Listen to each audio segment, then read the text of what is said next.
Greetings everybody, this is Darth EshBa'al, and today we have something a little bit different as far as discussion goes, because today we are reading from an actual text. Now, this is Sith Academy, The Path of Power by the Dark Lords, which would be Darth Imperius and Darth Ravenus.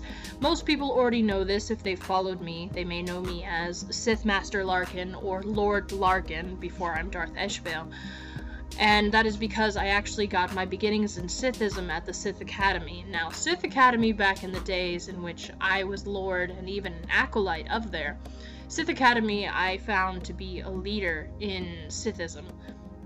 While they did not create Sithism, because no one's sure who did, while they did not create Sithism, they were one of the stronger websites at the time, one of the stronger academies.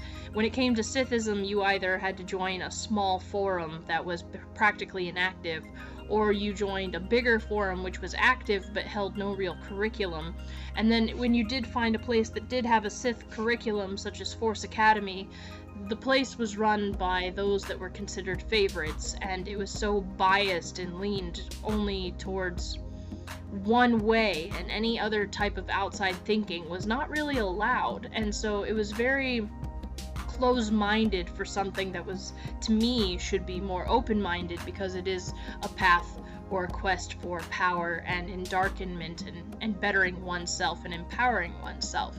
So Sith Academy really called out to me, because it was something that I could follow, something that allowed me to think for myself, and even if others disagreed with me, I could fight for my position, I could fight for what I believed in, and fighting made me stronger and earned me respect.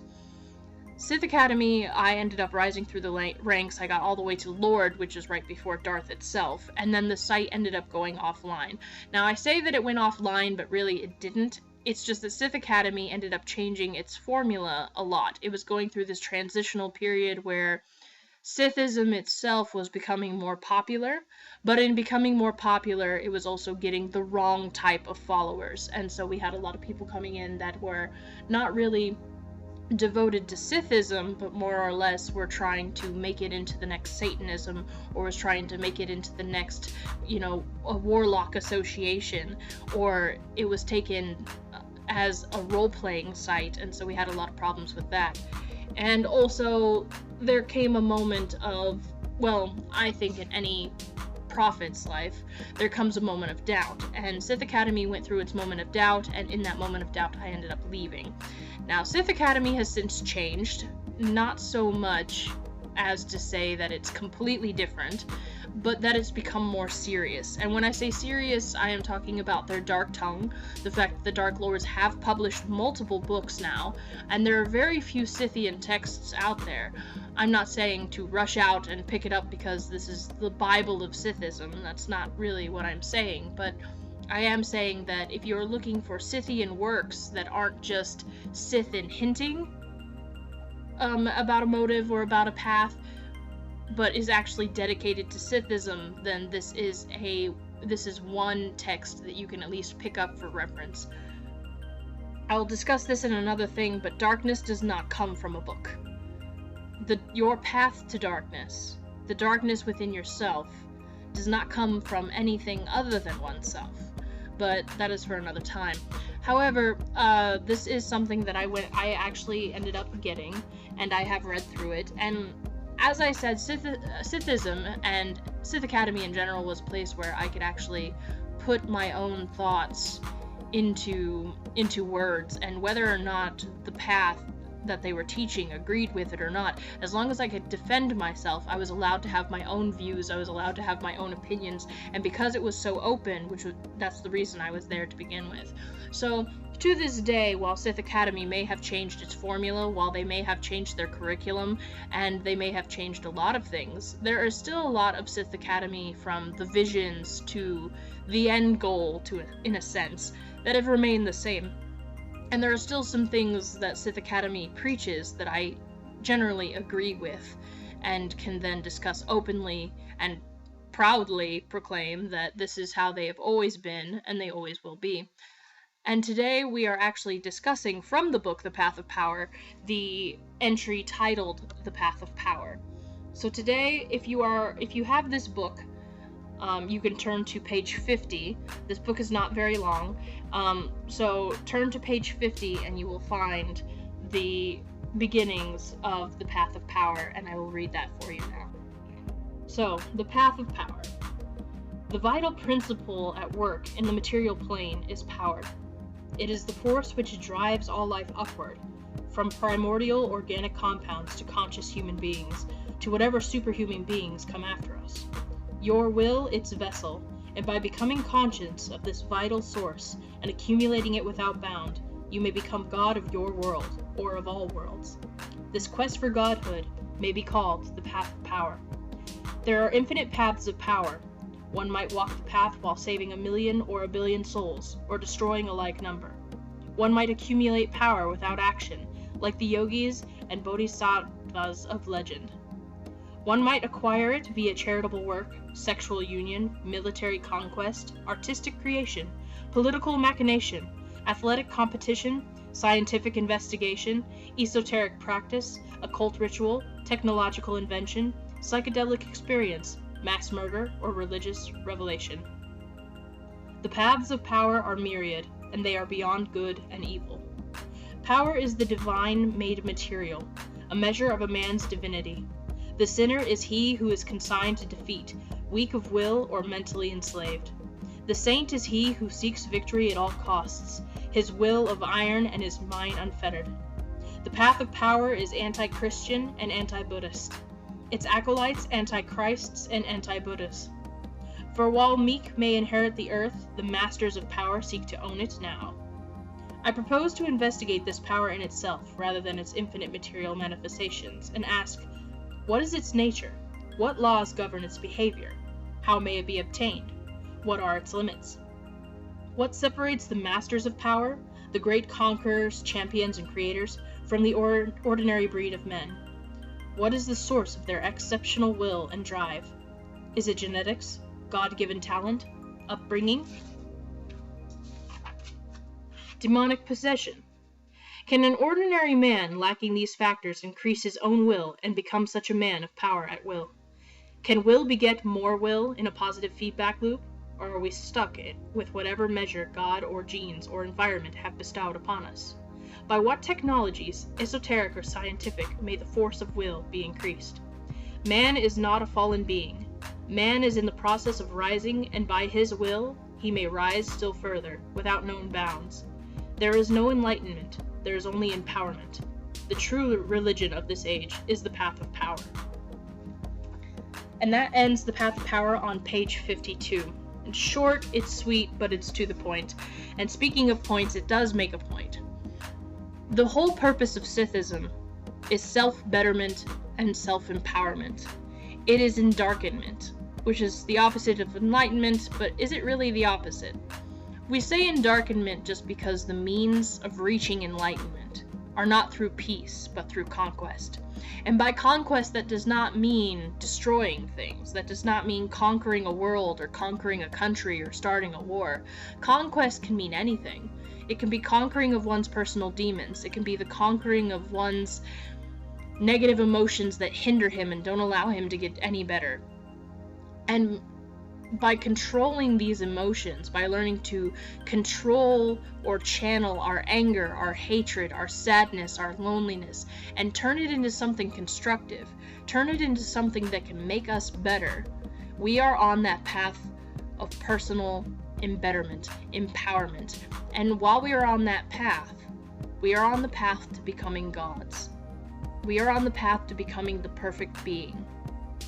And as the book stated, which you will not find this often when it comes to anything Scythian, the paths of power are individual. It doesn't state it directly, but the path of power, the path to being a god, can either be through being a savior or the opposite. You can save 1 billion souls, or you can destroy. And it kind of puts it on that spectrum of good and evil. But power itself is beyond good or evil. It manifests itself in so many ways that there's no way one can say power is good or bad. And plus, it's an opinion in itself whether or not it's good or bad. So, it's one of the few things that I can actually agree with just in general when it comes to Sithism, because Sithism tends to be a bit extreme. Extreme in the way that one side of Sithism believes strictly in this, while the other one believes strictly in this, and Sith Academy lies on that spectrum of being more extremist than most. So while they write about power, they write about it in an open light, which is something that they took with them from the very beginning. So, as I said, the path of power is individual. One has their own quest. A man is on his own quest for power, and if he does not take the chance to find himself, to decide that it is his day, the dawn of his own era in which he is going to become a better person, a warrior, a survivalist, that he is going to perfect himself to control his emotions, to control himself, so that he might, in essence, control others and teach others under him to be warriors and survivalists, that man is weak. That man will perish. That man will never be immortalized. The path of power is not only to become a god in oneself, to become omnipotent in a sense. To become omnipotent, to become a god, is to be immortalized. And in order to be immortalized, one must accomplish something. But what do you find to be your personal accomplishment? What is worth having your name spoken about for generations to come, and then eventually all eternity? And this, of course, is leading into another discussion, but that in essence, this is what the path of power is talking about. There is not one way in which someone can say, this is how you obtain power. Because what one person sees as power, another person might see it just as a step towards ultimate power. They might think that it's a waste of time. Their path of power, their idea of what power is, may be on a completely different spectrum. It takes different steps, it takes different techniques, it takes different masteries. But ultimately, as human beings, we are meant to change. We are meant to evolve. We are meant to always be bettering ourselves. And this is so that we don't one day perish. Evolution is what allows a species to survive. Adaptability, change. As I've said in a previous speech, which will eventually be put on YouTube if this one, just happens to come out first, is that anymore we are now victim to luxuries. We are victim to feel-goods. We are victim to the things that make us lazy. We think we know everything because we have knowledge at our very fingertips, but we don't really know, do we? Sure, we can look up the answers, but it's not really learned. It's archived somewhere else so that we can pull it up at will, but what happens when those archives aren't there anymore? What knowledge have we actually retained? Same as we have the ability to do things without having to lift a finger. Machines, technology just in general does most of the work for us anymore. Food, we just go and we buy it. We don't have to grow it ourselves, we don't have to put in the labor. Cooking, there's so many things that come in a box already pre-made and all you have to do is throw it in a pan. This is what I'm talking about. Victim of luxury, victim of smartphones, victim of those pre-made meals, victims of being able to go out to eat and not having to do anything for oneself, victim of not knowing, how to hunt because there's no need to do so. So when this world finally comes to its end, when the time of luxuries comes to an end and no longer do we have electricity, no longer do we have those things we used to have, and we have to rely on our raw nature, our raw power to survive, how many of us are actually going to make it? And this is just one view of many of what it means to be a human and what it means to evolve and what it means to change, because by all means this world might never end, and we are adapting to be completely different via technology. We might not even be human anymore, but like the book states, there might be superhumans that come after us. And by what means make these superhumans is completely different, but the vision of a Sith is to constantly be changing with the times, but in a way that we're not with the times, but we're above the times. so that we as Sith stand above all else. We as Sith have evolved and adapted above and beyond the average person, so that no matter the threat that comes to this planet, no matter this threat that attacks us, no matter this threat, whether it be our planet being destroyed or an invading force or some new disease, whatever it may be, we as Sith have already been at that point where we can easily rise above it, where we can survive it, where we can pass down our knowledge, where we can create an army, where we can thrive no matter the situation. And that is what the path of power is about. It's about the constant changing, adaptability, surviving, being a warrior where man has become weak. To no longer be at the level where we are just the average human, but we're on the path to becoming something completely different. We are the highest in the evolutionary chain, and we are the ones bound to change before anybody else, because we are constantly improving ourselves. That is what it means to be a Sith. In just a small bit of it, that is what it means to be a Sith. But ultimately, this should be the path of anyone that says they have the darkness in them, that says they have the means to become stronger, that are on the personal path to betterment, to empowerment. Our enlightenment is through our conquest of power. Our enlightenment is through our craving for power. Our conquest, our quest in general, is to be above and beyond. Whether that conquest be of the world, whether that conquest be of ourselves and our negative emotions, we are above and beyond. That is what makes us Sith. That is why we are darkened. We are not enlightened. We are learned, but we are beyond learned. We are physically and mentally strong. Physically, mentally, emotionally strong. We are all those things, and we are evolving, constantly changing.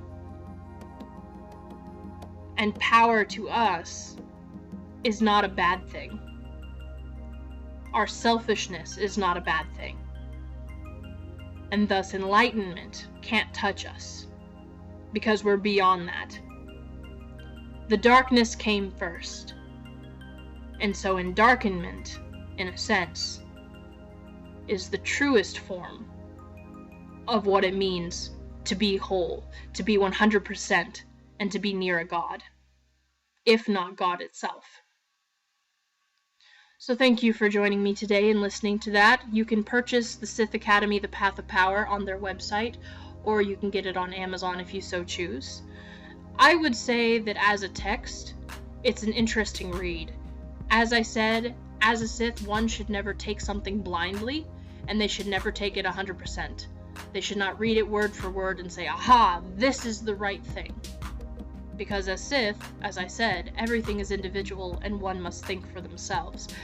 However, since there are not very many Sith texts out there, buying it and studying it is not a bad thing. And just because you buy it and you read it does not mean you have to devote yourself to it 100% if it doesn't necessarily speak to you. It doesn't mean you have to up and join the Sith Academy if you don't want to, but if you do, that is your own personal choice, as long as it speaks to you and as long as it has something to offer you in the end. As per usual, if you have anything to say on the matter, if you have any questions or comments, you can leave them in the comments section down below. I'm always looking for a discussion of some sort, even though I know that not very many people actually pay attention to this channel as of yet. And as per usual, I will be coming out with new videos as I write down my speeches, reports, discussions, and etc. I am in many different places when it comes to Sithism, and my views are personal because my path is completely different from others. And it's a mixture of all the things I've learned in Sithism, and there are no particular orders to these things, so there might be more sermons from me, since this is technically considered one. There might be more sermons from me via the Sith Academy. There might be other discussions on things I find on other websites that have to do with Sithism. And as per usual, I will see you in the next video, and may the darkness be with you always.